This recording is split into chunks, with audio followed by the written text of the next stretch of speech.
Un asunto indecoroso. Kate Chopin. 1. Mildred Orme, sentada en la esquina más resguardada del porche de la granja Craumer, estaba tan contenta como cabe esperar de una chica. No era una granja de las que aparecen en novelas divertidas. En esta, había acres turgentes de trigo ondulante brillando al sol como un mar dorado. El Merrimack, plateado, o mejor dicho, de puro cristal, dejaba ver con nitidez el fondo, cubierto de piedras como gemas verdes y amarillas.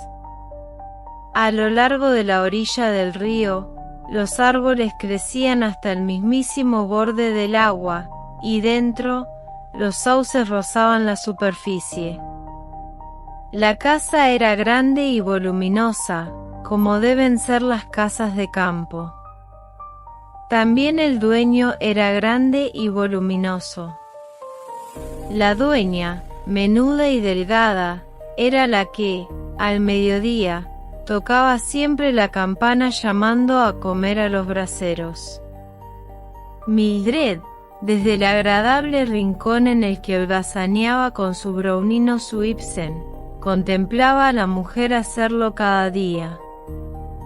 Sin embargo, cuando los desmañados peones llegaban pateando los escalones y cruzaban el porche hacia el interior donde servían la comida, ella jamás les miraba.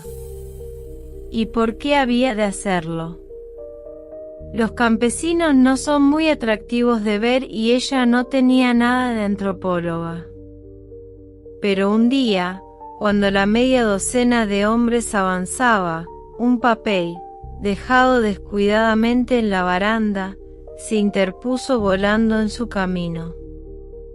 Uno de ellos lo recogió y tras subir los peldaños, se lo devolvió.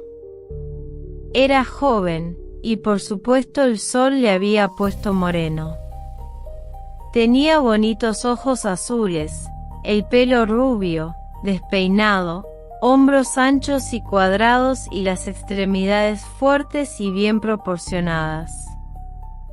Resultaba una figura bastante llamativa con aquel tosco atavío que le dejaba al descubierto la garganta y le permitía absoluta libertad de movimientos. Mildred no observó todo esto en el instante que le miró cortésmente agradecida. Le llevó muchos días darse cuenta de todo, pues cada vez que él pasaba por delante, ella le hacía señas con la intención de ofrecerle una sonrisita condescendiente de las suyas. Pero él no la miraba nunca. Y, a decir verdad, a las chicas de 20 años, inteligentes, guapas, que además han rechazado media docena de ofertas y están llegando a la conclusión de que la vida es un asunto tedioso, no les importa un comino si los braseros las miran o no, y a Mildred no le importaba.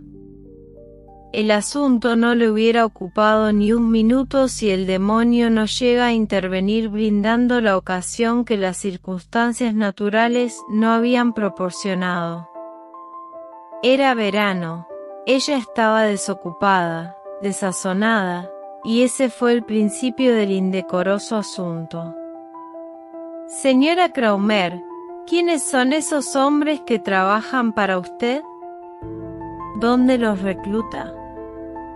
Oh, vienen de todos lados. Algunos son vecinos, otros vagabundos y así. ¿Y ese tipo joven de hombros anchos, es vecino? ¿El que me entregó el papel el otro día, se acuerda? No, por Dios. Es algo así como un vagabundo.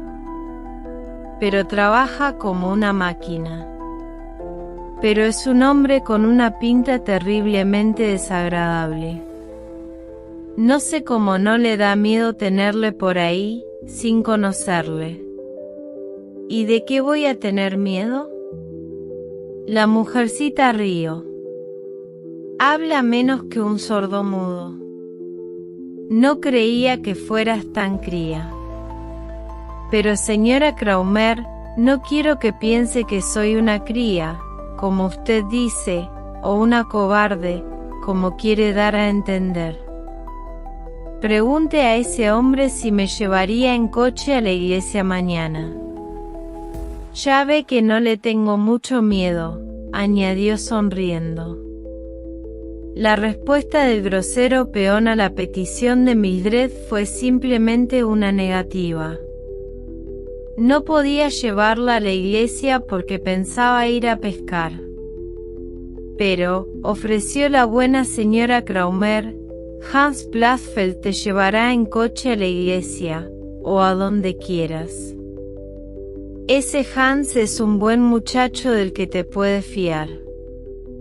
Oh, dígale que muchísimas gracias. Pero he recordado que mañana tengo que escribir un montón de cartas y además me parece que va a hacer mucho calor. Después de todo, no me importará no ir a la iglesia. Hubiera llorado de pura humillación. Rechazada por un peón, tal vez un vagabundo. Ella, Mildred Orme, que debería haberse quedado con el resto de la familia en Narragansett, ella que había venido a este lugar retirado buscando el reposo que le permitiera seguir el exaltado curso de su pensamiento. Le asombraba el carácter desconcertante de los campesinos. Después de enviarle el grosero mensaje al que ya nos hemos referido, un día, al pasar delante del porche en el que estaba sentada, la miró por fin, y lo hizo de tal modo que la repentina desfachatez de aquel hombre la dejó sin aliento. Pero la inexplicable mirada se le quedó grabada y no se la pudo quitar de encima. 2. Después de todo, no hacía tanto calor cuando, al día siguiente, Mildred bajó caminando por el largo y estrecho sendero que atravesaba el trigo cimbreante y llegaba hasta el río. El grano amarillo le sobrepasaba la cintura. Los ojos marrones de Mildred, al mirar el fulgor del trigo, se llenaban del reflejo dorado de su luz, mientras oía la vibración que respondía a la suave brisa. Cualquiera que haya atravesado un campo de trigo en pleno verano, conoce el sonido. En el bosque la temperatura era suave, espléndida y fresca. Y allí, junto al río, estaba el desgraciado que la había fastidiado, primero, con su indiferencia, luego con el repentino descaro de su mirada. ¿Está usted pescando?, preguntó con educación pero marcando las distancias con benévola condescendencia. La pregunta no era pertinente, viéndole sentado inmóvil, con una caña en la mano y los ojos fijos en un corcho que flotaba en el agua, a la deriva. Sí, señora, fue su breve respuesta. ¿Le molesta si me quedo aquí un momento a ver si tiene suerte? No, señora. Se quedó de pie, muy quieta, agarrando con fuerza el libro que llevaba consigo. El sombrero de paja se le había deslizado descuidadamente a un lado, sobre el ondulante flequillo castaño bronce que casi le tapaba la frente.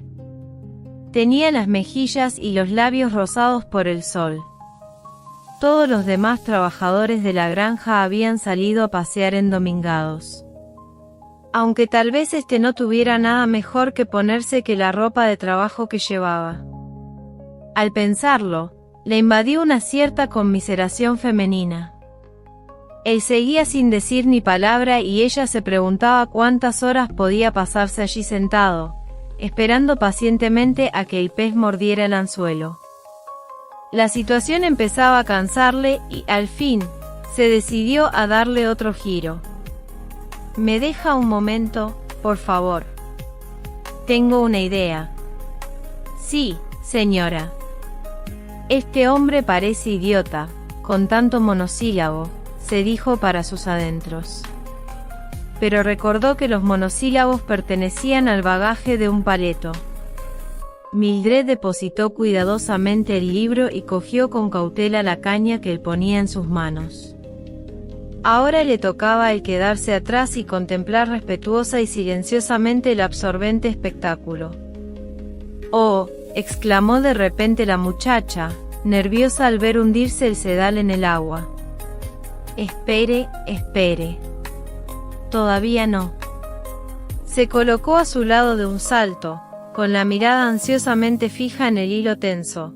Agarró la caña para evitar que ella tirara, tal como parecía que iba a hacer. Es decir, él quería agarrar la caña, pero en lugar de eso, descansó su mano morena en la blanca mano de Mildred. El hombre se asustó violentamente al encontrarse tan cerca de aquella maraña castaña como de bronce que casi le rozaba la barbilla, de la mejilla ardiente a solo unos centímetros del hombro y del par de ojos jóvenes y oscuros que, durante un instante, enviaron a los suyos el destello de un mensaje inconsciente. Luego, sin saber cómo ni por qué sucedió, sus brazos rodearon a Mildred y la besó en los labios. Ella no se dio cuenta si fueron 10 veces o solamente una.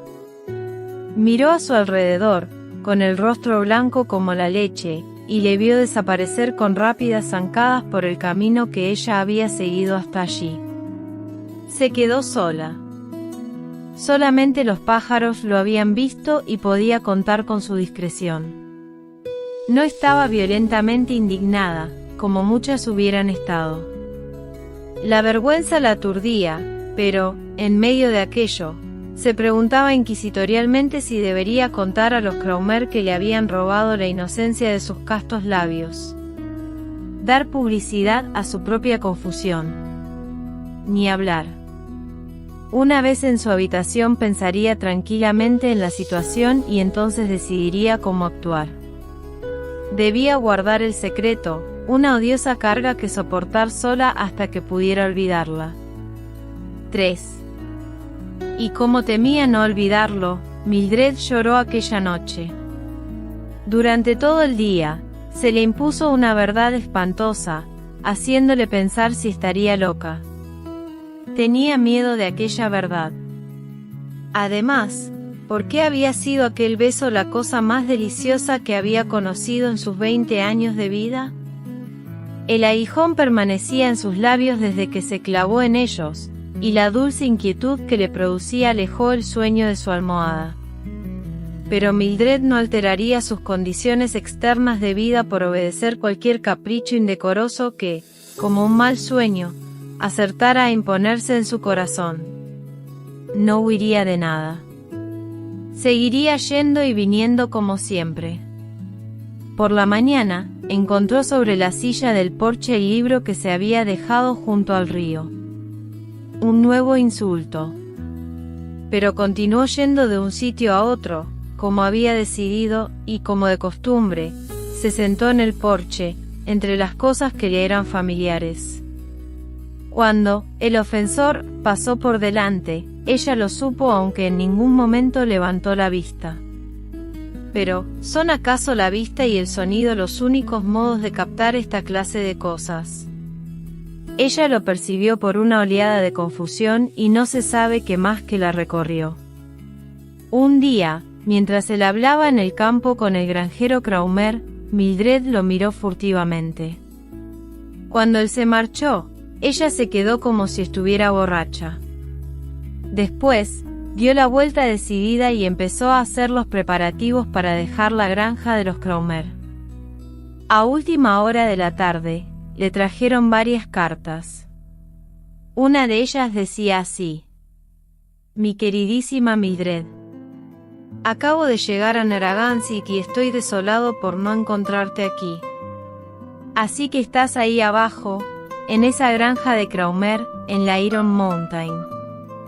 Muy bien. ¿Qué te parece ese delicioso chiflado de Fred Evelyn? Porque un hombre debe de estar chiflado para hacer estas cosas. Imagínate, el año pasado decidió atravesar las praderas de un lado a otro, conduciendo una máquina de vapor. Este año cultiva la tierra con los braseros. El año que viene será alguna otra locura, y alega que le gusta vivir distintos tipos de vida y otras razones quijotescas. Somos grandes amiguetes. Me escribe diciéndome que se ha puesto fuerte como un toro, pero no me dice nada de tu presencia ahí. Sé que no debes llevarte bien con él, porque no tiene nada de intelectual, detesta a Ibsen y maltrata a Tolstoy. No lee, en los libros, dice que son como anteojos a través de los que los miopes miran la vida. No le rechaces ni seas demasiado dura con él. Tiene un corazón de oro aunque sea el chiflado número 1 de América. Mildred intentó pensar, sentir que la información que le proporcionaba esta carta la libraría de parte del aguijón, de la vergüenza que la torturaba. Pero fue inútil. Sabía que no podía. A la hora del crepúsculo, caminó de nuevo entre el trigo, pesado y fragante por el rocío. El sendero era muy largo y estrecho. A la mitad del camino, vio al ofensor avanzando hacia ella. ¿Qué podía hacer? ¿Dar la vuelta y correr como si fuera una niña? ¿Saltar al trigo como un bicho de 4 patas? No podía hacer nada más que pasar delante de él con la dignidad que la ocasión claramente requería. Pero él no pasó de largo. Se quedó plantado frente a ella, en medio del camino, sombrero en mano y una mirada descompuesta en la cara. Señorita, dijo, cada hora de la semana pasada he estado deseando decirle que soy el canalla más redomado que pisa la tierra. Ella no protestó. Todo en su porte parecía indicar que estaba de acuerdo con la opinión que él tenía de sí mismo. Si tiene usted padre, o un hermano, o cualquiera al que usted se lo pueda decir. Creo que, al hablar de ello, está usted agravando la ofensa. Le ruego que no vuelva a mencionarlo. Quiero olvidar que eso sucedió alguna vez. ¿Sería tan amable de dejarme pasar? Oh, aventuró él con vehemencia, ¿quiere usted olvidarlo? Entonces, es posible que ya que está dispuesta a olvidar, sea lo bastante generosa como para perdonar un día a quien la ofendió. Algún día, repitió en un tono casi inaudible, mirando a su través, pero sin mirarle, tal vez, algún día, cuando me haya perdonado a mí misma. Él se quedó inmóvil, mirando su esbelta figura erguida empequeñecerse a medida que se alejaba caminando lentamente. Se preguntaba qué habría querido decir. Después, cuando se dio cuenta que podía haberse referido, una repentina oleada le golpeó la garganta morena tiñéndola de rojo. Fin.